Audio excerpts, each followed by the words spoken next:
A Carta de Aristéias, parte 2. O próximo ponto da narrativa é um relato de nossa viagem a Eleazar. Mas antes de tudo, dar-te-ei uma descrição de todo o país. Quando chegamos à terra dos judeus, vimos a cidade situada 84 no meio de toda a Judéia, no alto de uma montanha de altitude considerável. No topo, o templo foi edificado em todo o seu esplendor. Ele foi cercado por 3 muros de mais de 70 cúbitos de altura e em largura e profundidade correspondentes à estrutura do edifício. Todos os edifícios foram caracterizados por uma magnificência e uma preciosidade sem precedentes. Era óbvio que não tinham sido poupados recursos na porta e nos ferrolhos, que a conectaram aos umbrais e à estabilidade do lintel. O estilo da cortina também era totalmente proporcional ao da entrada. Seu tecido, por causa da ação do vento, estava em movimento perpétuo e quase este movimento era comunicado desde a parte mais baixa e a cortina ficava estufada em sua maior extensão. Isto proporcionava um agradável espetáculo do qual a pessoa dificilmente podia ser tirada. A construção do altar estava em harmonia com o lugar e com as ofertas queimadas que eram consumidas pelo fogo sobre ele. E a aproximação dele era feita em uma escala semelhante. Havia uma rampa para se chegar até ele, convenientemente arranjada por motivo de decência, e os sacerdotes ministrantes usavam vestes de linho que cobriam até seus tornozelos. O templo está voltado para o ocidente e a sua parte de trás está voltada para o oriente. Todo o piso é coberto de pedras e se inclina até os lugares estipulados, para que a água seja levada para lavar o sangue dos sacrifícios, pois muitos milhares de animais são sacrificados ali nos dias da festa. E ali havia um suprimento inesgotável de água, porque uma abundante fonte natural jorra de dentro da área do templo. Além disso, maravilhosas e indescritíveis cisternas subterrâneas, como eles me mostraram a uma distância de 5 furlongos, medidas lineares de 201,17 metros, ou 1 por 8 milhas. Ao redor do lugar do templo, e cada uma delas tem capacidade para incontáveis pipas, de modo que diferentes correntes convergem no templo. E todas elas são ligadas com chumbo no fundo e nas calçadas, e sobre elas uma grande quantidade de enlastros foi espalhada, e cada parte do trabalho foi muito cuidadosamente executada. Há muitas aberturas para a água na base do altar que são invisíveis a todos, exceto aqueles que estão enganjados na ministração, de modo que todo o sangue dos sacrifícios, que é coletado em grandes quantidades, é lavado em um piscar de olhos. Tal é minha opinião a respeito do caráter dos reservatórios, e agora te mostrarei como ela foi confirmada. Eles me levaram mais de 4 furlongos da cidade e me mandaram observar uma certa marca e ouvir o barulho que era feito pelo encontro das águas, de modo que o grande tamanho dos reservatórios se tornou manifesto a mim, como já salientei. A ministração dos sacerdotes é de todas as formas incomparáveis por sua resistência física e por sua ordem e adoração silenciosa. Pois todos trabalham espontaneamente, embora isso acarrete um esforço muito doloroso e cada um receba uma tarefa especial a cumprir. O serviço é realizado sem interrupção. Alguns fornecem a madeira, outros o óleo, outros a flor de farinha, outras especiarias, outros ainda trazem os pedaços de carne para as ofertas queimadas, demonstrando um elevado grau de força, pois eles pegam com ambas mãos as partes de um animal, cada uma delas pesando mais de 2 talentos, e as arremessam com uma só mão de um modo maravilhoso até o alto lugar do altar, e nunca deixam de colocá-las no lugar correto. Da mesma forma, as peças dos cordeiros e também dos bodes são maravilhosas tanto por seu peso quanto por sua gordura, pois aqueles cujo trabalho descrevi sempre selecionam os animais sem mancha e especialmente gordos, e assim o sacrifício que descrevi é realizado. Há um lugar especial reservado para eles descansarem, onde sentam aqueles que foram revezados do trabalho. Quando isso acontece, aqueles que já descansaram e estão prontos para assumir suas funções se levantam espontaneamente, pois não há alguém que dê ordem sobre a organização dos sacrifícios. O mais completo silêncio reina, de modo que pudesse imaginar que não houvesse uma só pessoa presente, embora haja de fato 700 homens engajados no trabalho, além de vasto número daqueles que estão ocupados em trazer os sacrifícios. Tudo é realizado com reverência e de um modo digno do grande Deus. Ficamos muito maravilhados quando vimos Eleazar engajados na ministração com o modo de suas vestes e a majestade de sua aparência, que era revelada nas vestes que usava e nas pedras preciosas sobre sua pessoa. Havia sinos de ouro sobre as vestes que chegavam até os seus pés, produzindo um tipo peculiar de melodia, e em ambos lados havia romãs com flores coloridas de matizes maravilhosos. Ele estava cingido com um cinto de notável beleza, tecido com as mais lindas cores. Em seu peito ele usava o oráculo de Deus, como é chamado, sobre o qual 12 pedras de diferentes tipos foram inseridas e presas com ouro, contendo o nome dos líderes das tribos, de acordo com sua ordem original, cada uma reluzindo de um modo indescritível em sua própria cor. Em sua cabeça ele usava uma tiara, como é chamada, e sobre ela, no meio de sua testa, um turbante inimitável, a diadema real cheia de glória, com o nome de Deus escrito em letras sagradas sobre uma placa de ouro, tendo sido julgado digno de usar estes símbolos nas ministrações. Sua aparência criava tanto admiração e confusão de mente que fazia pessoas sentir que tinha entrado na presença de um homem que pertencia a um mundo diferente. Estou convencido de que qualquer pessoa que participasse do espetáculo que descrevi ficaria cheia de espanto e indescritível admiração e seria profundamente afetada em sua mente no pensamento da santidade que está atrelada a cada detalhe da adoração. Mas, para que pudéssemos obter informação completa, subimos ao topo da cidadela vizinhança, olhamos ao nosso redor. Ela está situada em um local muito altivo e é fortificada com muitas torres, que foram edificadas no topo de pedras enormes, com os objetivos, segundo fomos informados, de proteger os arredores do templo. De modo que, se houvesse um ataque, ou uma insurreição, ou um assalto furioso do inimigo, ninguém conseguiria forçar a passagem pelos muros que rodeiam o templo. Sobre as torres da cidadela foram colocados engenhos de guerra e diferentes tipos de máquinas, e a posição era muito mais alta que o círculo de muros que mencionei. As torres também eram guardadas pelos homens mais confiáveis que tinham dado a maior prova de lealdade aos seus pais. Estes homens nunca tinham permissão para deixar a cidadela, exceto em dias de festa e somente em destacamento. Eles também não permitiam que nenhum estrangeiro entrasse ali. Eles também eram muito cuidadosos quanto a uma ordem vinda do comandante para permitirem que um visitante inspecionasse o lugar, como nossa própria experiência nos ensinou. Eles foram muito relutantes em nos admitir, embora fôssemos apenas 2 homens desarmados, para vermos o oferecimento do sacrifício. Eles disseram que foram obrigados por um juramento quando esta responsabilidade lhes foi confiada, pois todos tinham feito o juramento e estavam obrigados a cumpri-lo inviolavelmente ao pé da letra, de que, embora fossem 500 em número, não permitiam mais de 10 homens entrassem ali de uma só vez. A cidadela era a proteção especial do templo e seu fundador a havia fortificado tão fortemente que ela podia protegê-lo com eficiência. O tamanho da cidade é de dimensões moderadas. Ela tem cerca de 40 fulongos de circunferência, segundo pude conjecturar. Ela tem suas torres organizadas na forma de um teatro com vias públicas que passam entre elas. As encruzilhadas das torres mais baixas são visíveis, mas as torres superiores são mais frequentadas, pois o chão se eleva, já que a cidade é edificada sobre uma montanha.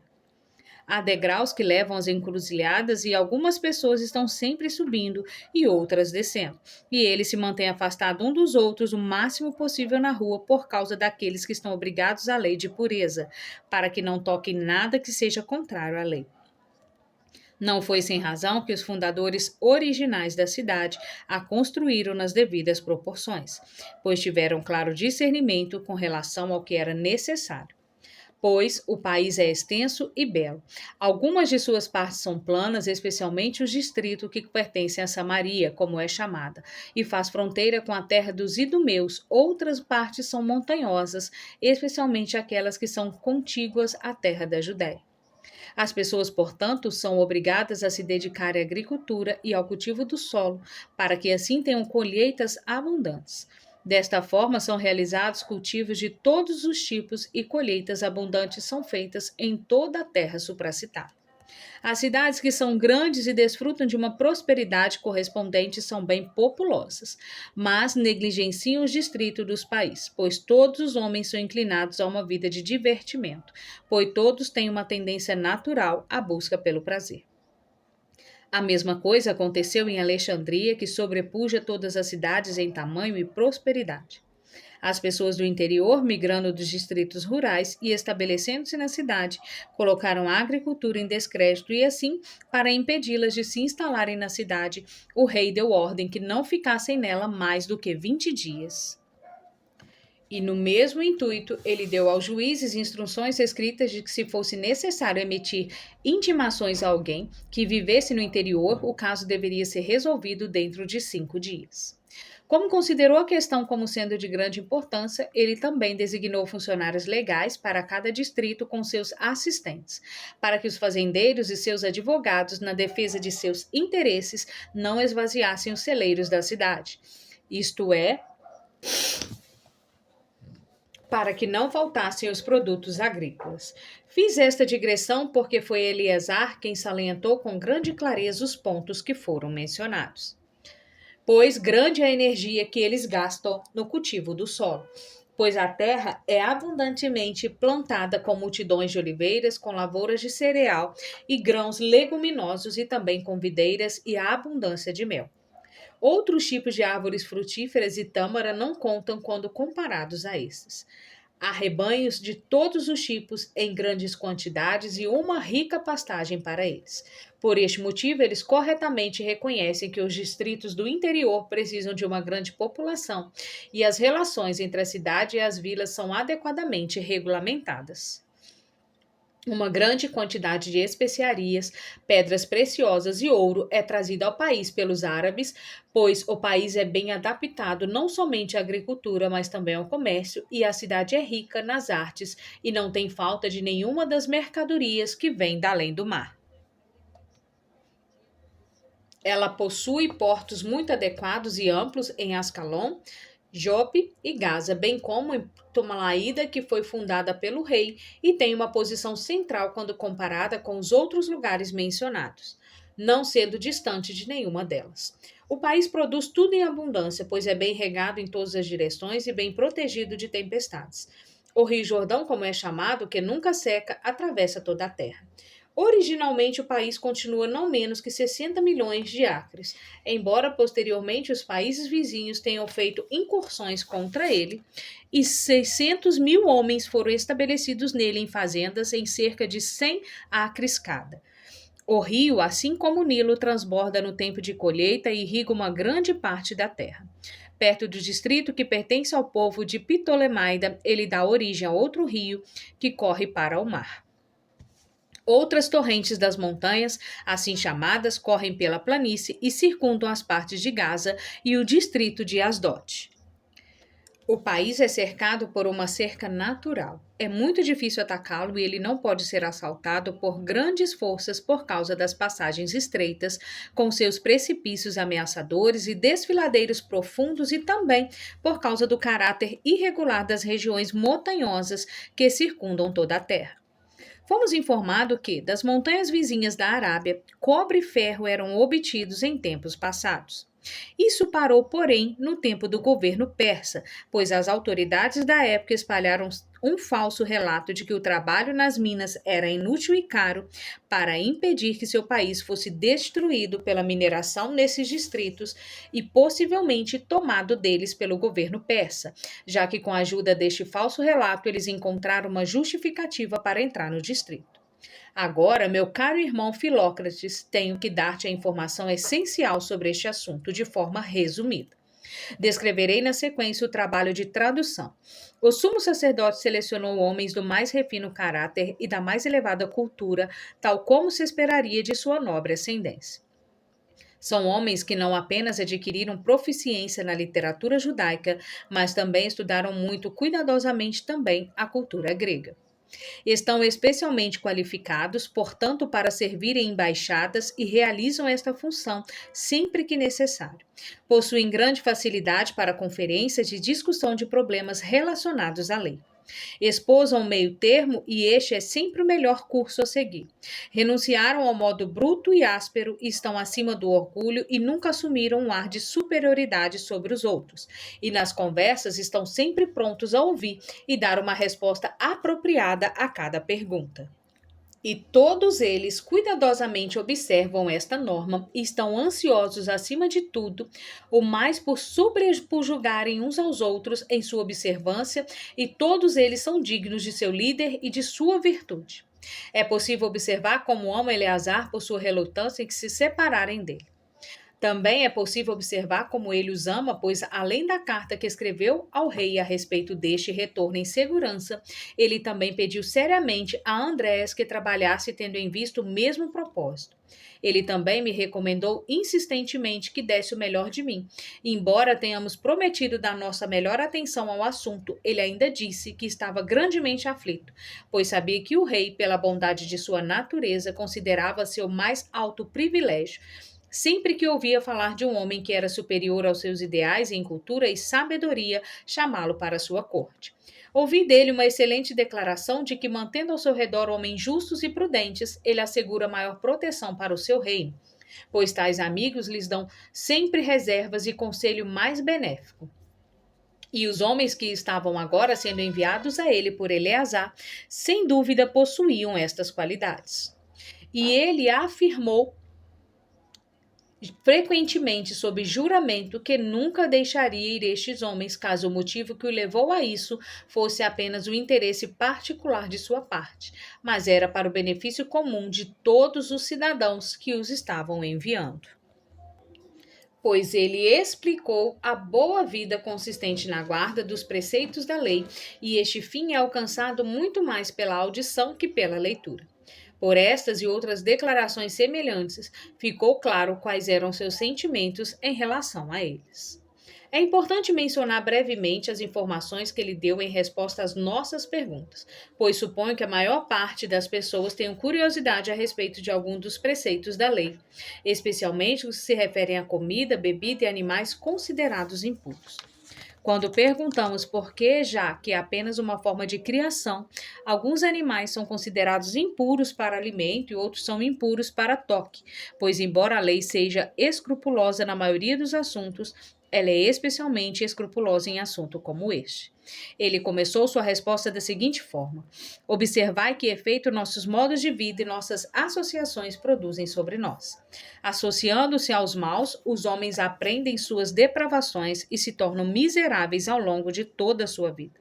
Mas se viverem com os sábios e prudentes, encontrarão os meios para escapar da ignorância e consertar a sua vida.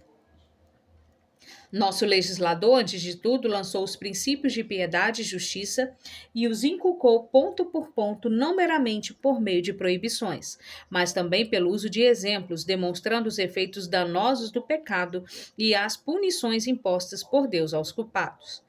Pois ele provou antes de tudo que há somente um Deus e que seu poder é manifesto em todo o universo. Pois todo lugar está cheio de sua soberania e nada do que é feito em segredo pelos homens sobre a terra foge de seu conhecimento. Pois tudo o que o homem faz e tudo o que acontecerá no futuro é manifesto a ele.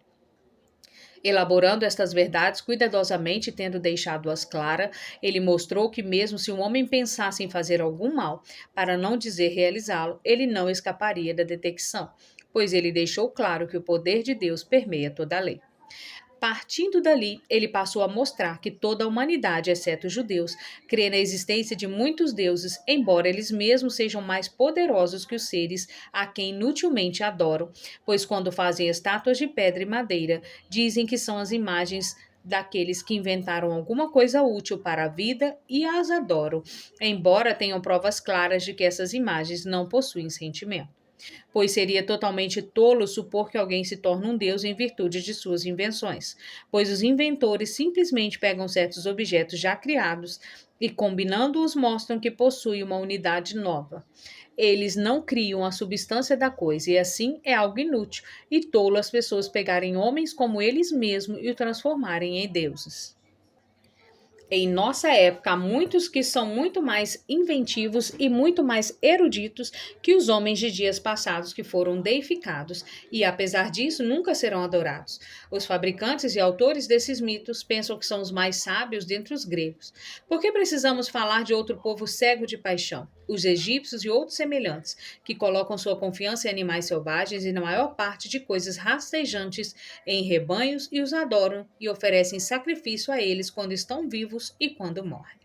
Ora, nosso legislador, sendo um homem sábio e especialmente capacitado por Deus para entender todas as coisas, tinha uma visão abrangente de cada detalhe específico e nos protegeu com fortificações inexpugnáveis e muros de ferro para que não nos misturemos de modo nenhum com qualquer uma outra nação, mas permanecemos puros no corpo e na alma, livres de todas as imaginações vãs, adorando ao Deus Todo-Poderoso acima de toda a criação.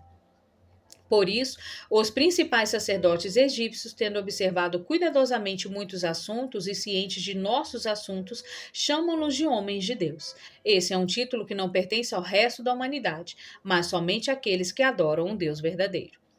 Os demais não são homens de Deus, mas de comida e bebida e vestuário, pois toda a sua disposição os leva a encontrar consolo nessas coisas. Entre nosso povo, tais coisas não são levadas em conta, mas ao longo de toda a sua vida, sua principal consideração é a soberania de Deus.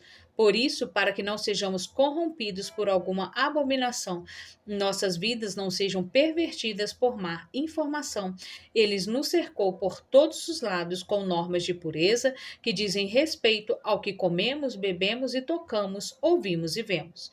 Pois, embora de forma geral todas as coisas sejam semelhantes em sua constituição natural, já que todas são governadas pelo mesmo poder, há uma profunda razão em cada caso individual para nos abstermos do uso de certas coisas e desfrutarmos o uso comum de outras. Por causa da ilustração, passarei por alto um ou dois pontos e os explicarei a ti. Pois não deves cair na ideia degradante de que foi por causa de ratos e doninhas e coisas semelhantes que Moisés e coisas como estas que Moisés redigiu suas leis com tanto cuidado. Todas essas ordenanças foram dadas por causa da justiça para ajudar na busca da virtude e para aperfeiçoar o caráter. Pois todos os pássaros que usamos são domesticados e distintos por sua limpeza, alimentando-se de vários tipos de grãos e legumes, tais como, por exemplo, os pombos, rolinhas, perdizes, gansos e outras aves desse tipo.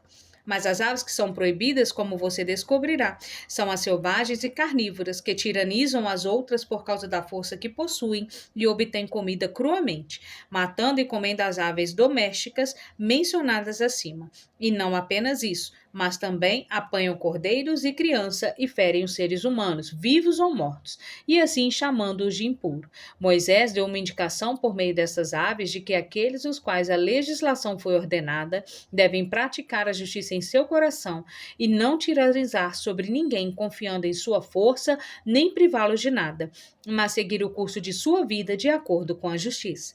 Assim como os pássaros domesticados já mencionados, consomem diferentes tipos de leguminosas sobre a terra e não tiranizam nem destroem sua própria família. Nosso legislador nos ensinou, portanto, que é por métodos como estes que são dadas indicações aos sábios para que sejam justos e não façam nada por violência e não tiranizem sobre os outros confiando em sua própria força. Pois, como é considerado impróprio até mesmo tocar nesses animais impuros, como foi mencionados por causa de seus hábitos particulares, não devemos tomar toda precaução para que nosso caráter não seja destruído na mesma proporção?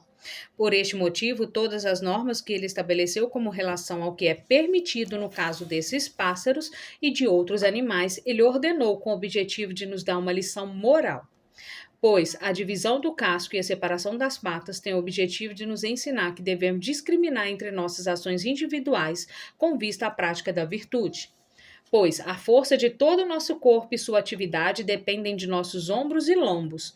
Por isso, Ele nos leva a reconhecer que devemos realizar todas as nossas ações com discriminação segundo o padrão de justiça, mas especialmente porque fomos distintamente separados do restante da humanidade, pois a maioria dos outros homens se pervertem por meio de intercursos promíscuos, por meio dos quais praticam grandes iniquidades, e todos os países e cidades se orgulham de tais vícios.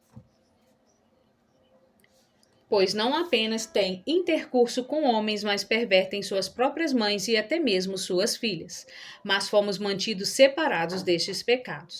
E o povo que foi separado pelo modo mencionado acima também é caracterizado pelo legislador como possuindo o dom da memória, pois todos os animais que têm a pata fendida e ruminam o alimento representam para os iniciados o símbolo da memória, pois o ato de ruminar nada mais é que a reminiscência da vida e da existência, pois a vida deve ser sustentada pelo alimento, motivo pelo qual ele nos exorta na Escritura, também com essas palavras.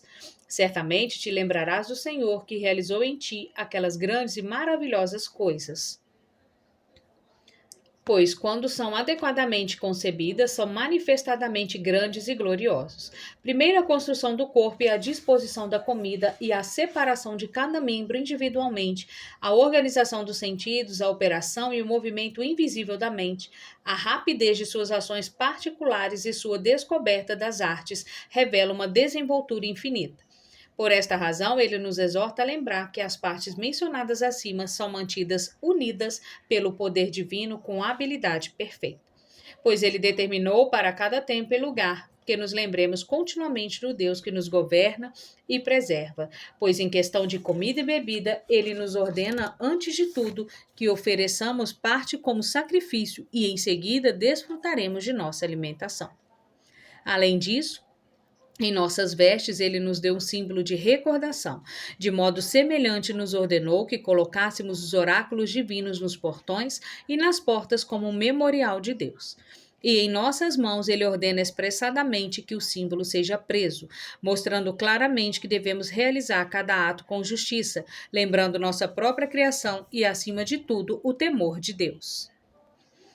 Ele ordena aos homens também, ao deitar e ao levantar, que meditem nas obras de Deus, não apenas em palavra, mas observando distintamente a mudança e impressão produzida sobre eles, quando estão indo dormir e também quando acordam, o quanto é divina e incompreensível a mudança de um desses estados para o outro. A excelência da analogia com relação à discriminação e à memória foi agora indicada a vós, segundo nossa interpretação de animais com patas fendidas e que ruminam o alimento, pois nossas leis não foram redigidas sem propósitos ou de acordo com o primeiro pensamento casual que ocorreu à mente, mas com vista à verdade e à indicação da razão correta, por meio das orientações que ele dá com respeito à comida e bebida e a casos particulares que envolvem tocar. Ele nos ordena não dar ouvidos a nada de modo irrefletivo, nem a recorrer à injustiça pelo abuso do poder da razão. No caso dos animais selvagens, também o mesmo princípio pode ser descoberto, pois o caráter da doninha, dos ratos e de animais semelhantes a esses, que são expressamente mencionados, é destrutivo. Os ratos estragam e danificam tudo, não apenas para usar como alimento, mas até mesmo para tornar absolutamente inútil ao homem tudo que cai em seu caminho. A espécie da doninha também é peculiar, pois além daquilo que foi dito, ela tem uma característica aviltante. Ela fica prende pela orelha e dá cria pela boca. E é por esta razão que a prática é semelhante à declarada impura nos homens, pois para reunir em discurso tudo o que recebem pelos ouvidos, envolve outras pessoas em males e praticam não pequena impureza, sendo ele mesmo pervertido pela corrupção da impiedade. E teu rei, como fui informado, está totalmente certo ao destruir tais homens. Então eu disse: suponho que refiras aos informantes, pois eles constantemente o expõem a tonturas e as dolorosas formas de morte. Ele respondeu: sim, são estes os homens a quem me refiro, pois vigiar, tendo em vista a destruição dos homens, é uma coisa ímpia. E nossa lei nos proíbe causar dano a qualquer pessoa, seja por palavra ou por ato.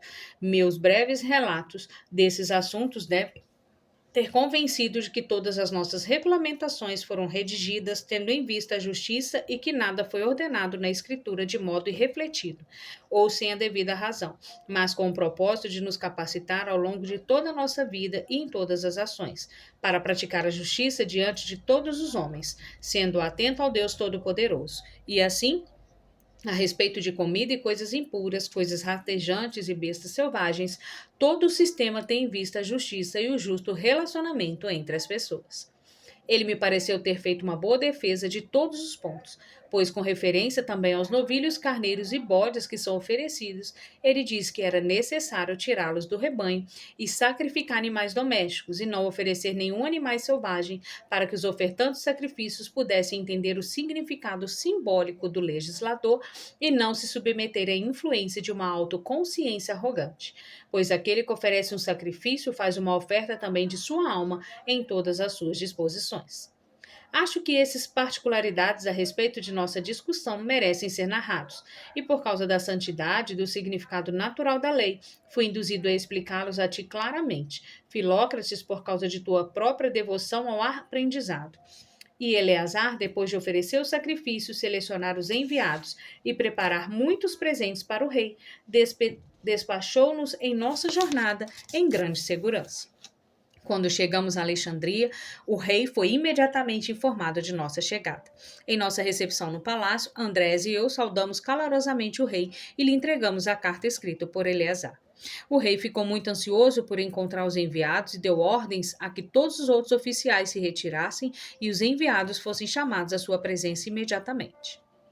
Ora, isto provocou surpresa geral, pois é costume que aqueles que buscam uma audiência com o rei sobre assuntos importantes sejam admitidos à sua presença no quinto dia, enquanto enviados do rei ou de cidades muito importantes com dificuldade asseguram admissão à corte em 30 dias. Mas estes homens foram considerados dignos de maior honra, pois ele tinha seu mestre em muito elevada estima, e por isso mandou que se retirassem aqueles cuja presença considerou supérflua, e ficou dando voltas até que eles chegaram e eles pôde dar-lhes as boas-vindas. Quando entraram com os presentes que tinham sido enviados com eles e os valiosos pergaminhos, os quais a lei estava escrita em ouro e em caracteres hebraicos, pois o pergaminho foi maravilhosamente preparado e a conexão entre as páginas era quase invisível. O rei, logo que os viu, começou a perguntar-lhe sobre os livros, e quando tiraram todos os rolos de sua capa e abriram as páginas, o rei ficou de pé por um longo tempo e então, fazendo reverência 7 vezes, disse: Obrigado, meus amigos, e agradeço àquele que vos enviou ainda mais, e que, acima de tudo, agradeço a Deus, cujos oráculos são estes.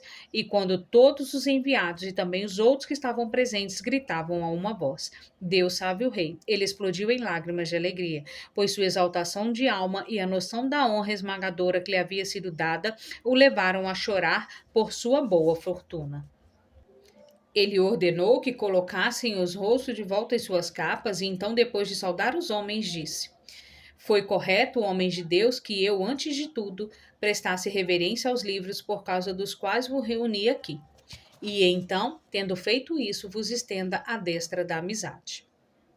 Foi por esta razão que eu fiz isso primeiro. Ordenei que este dia em que chegastes seja guardado como um grande dia e será celebrado anualmente durante toda a minha vida.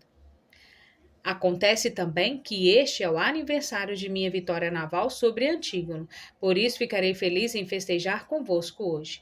Tudo que podeis ter ocasião de usar, ele disse, será preparado para vós de um modo decoroso e para mim também convosco. Depois que expressaram o seu prazer, ele deu ordem para que os melhores quartos próximos da cidadela forem destinados a eles e que fossem feitos preparativos para o banquete. Nicanor convocou o senhor administrador Doroteu, que era o oficial especial designado para cuidar dos judeus, e lhes ordenou que fizesse os preparativos necessários para cada um, pois esta organização havia sido feita pelo rei e é uma organização que vês mantida hoje, pois todas as cidades que têm costumes especiais sobre bebida, comida e descanso têm oficiais especialmente designados para cuidar de suas necessidades. E sempre que vêm visitar os reis, são feitos preparativos de acordo com seus próprios costumes, para que não se sintam desconfortáveis nem percam o prazer de sua visita. A mesma precaução foi tomada no caso dos enviados judeus. Ora, Doroteu, que era o benfeitor designado para cuidar dos enviados judeus, era um homem muito cuidadoso. Todos os suprimentos que estavam sob seu controle foram separados para a recepção de tais visitantes. Ele trouxe para a festa. Ele organizou os assentos em duas fileiras de acordo com as instruções do rei, pois ele havia ordenado que metade dos homens se sentasse à sua direita e os demais sentassem atrás dele, para que não lhes negasse a mais elevada honra possível. Quando eles tomaram seus assentos, ele instruiu Doroteu a realizar tudo de acordo com os costumes que estavam em uso entre os visitantes judeus. Por isso, ele dispensou o serviço dos mensageiros sagrados e dos sacerdotes encarregados do sacrifício e dos outros que estavam acostumados a oferecer orações e chamou um dos judeus, Eleazar, o mais velho dos sacerdotes judeus, para oferecer orações. Ele se levantou e fez uma oração notável. Que o Todo-Poderoso Deus vos enriqueça, ó Rei, com todas as boas coisas que fez, e que conceda a vós e à vossa esposa e vossos filhos e vossos companheiros a posse contínua dessas boas coisas, por todo o tempo de vossa vida. Ao som dessas palavras, irrompeu um alto e alegre aplauso que durou por um tempo considerável, e então voltaram-se para o prazer do banquete que tinha sido preparado. Todos os arranjos para o serviço à mesa foram realizados de acordo com a determinação de Doroteu. Entre os presentes estavam os escudeiros reais e outros que tinham lugar de honra na corte do rei. Aproveitando uma oportunidade proporcionada por uma pausa no banquete, o rei pediu que o enviado que estava sentado no lugar de honra, pois os lugares foram organizados de acordo com a superioridade em idade, como ele poderia manter seu reino intacto até o fim. Depois de ponderar por um momento, ele respondeu: Podeis estabelecer melhor sua segurança se imitardes a incessante benignidade de Deus. Pois se demonstras clemência e infliges punições brandas sobre aqueles que merecem, de acordo com seus merecimentos, vós os desviarei do mal e os conduzirei ao arrependimento. O rei elogiou a resposta e perguntou ao homem seguinte como poderia fazer tudo para o bem em todas as suas ações. Ele respondeu: Se um homem mantiver um comportamento justo em relação a todas as pessoas, ele sempre agirá corretamente em cada ocasião. Lembrando que todo pensamento é conhecido por Deus. Se tiverdes o temor de Deus como vosso ponto de partida, nunca perdereis o objetivo. O rei elogiou este homem também diante de sua resposta e fez outra. Como poderia ter amigos que tivessem a mesma opinião que ele? Ele respondeu: Se vos vem estudando os interesses das multidões sobre as quais governais, sabei bem observar como Deus concede seus benefícios à raça humana, dando-lhe saúde, alimento e todas as outras coisas na devida estação. Depois de expressar sua conformidade com a resposta, o rei perguntou ao próximo convidado como, ao conceder audiências e realizar julgamentos, ele poderia receber o louvor até mesmo daqueles que perderam o processo. Ele disse: Se fordes imparcial em seu discurso para com todas as pessoas, e nunca agirdes de modo insolente, nem tirando quando lidares com os ofensores. E fareis isso se observardes o modo como Deus age. As petições dos dignos são sempre cumpridas. Enquanto aqueles que não obtêm resposta às suas orações são informados por meio de sonhos ou eventos daquilo que foi prejudicial em seus pedidos e que Deus não os castiga de acordo com seus pecados ou com a grandeza de sua força, mas age com paciência em relação a eles. O rei elogiou o homem calorosamente por sua resposta e perguntou ao próximo, na ordem como ele poderia ser invencível em assuntos militares. Ele respondeu que seria invencível se não confiasse inteiramente em suas multidões ou em suas forças de guerra, mas recorresse a Deus continuamente pedindo que conduzisse seus empreendimentos a bom termo, enquanto ele mesmo cumprisse todos os seus deveres no espírito de justiça. Recebendo bem esta resposta, ele perguntou como poderia se tornar um objeto de temor aos seus inimigos. Ele respondeu: Farei isto se, enquanto mantiverdes um vasto suprimento de armas e forças, vos lembrardes que essas coisas não inúteis para se obter um resultado permanente e conclusivo. Pois até mesmo Deus instila medo na mente dos homens, concedendo alívio e simplesmente mostrando a grandeza de seu poder. O rei elogiou este homem e então perguntou ao seguinte: Qual é o mais elevado bem da vida? Ele respondeu: Saber que Deus é o Senhor do universo e que em nossas maiores realizações não somos nós que alcançamos sucesso, mas é Deus que, por seu poder, traz todas as coisas ao cumprimento e nos conduz ao objetivo. O rei exclamou que o homem tinha respondido bem e então perguntou ao próximo como poderia manter todas as suas posses intactas e finalmente entregá-las aos seus sucessores na mesma condição. Ele respondeu: orando constantemente a Deus para que sejais inspirado com motivos elevados e em todos os vossos empreendimentos, e advertindo aos vossos descendentes a não se deslumbrarem pela fama ou pela prosperidade, pois é Deus quem concede todas essas dádivas e aos homens nunca por si mesmo alcançam a supremacia.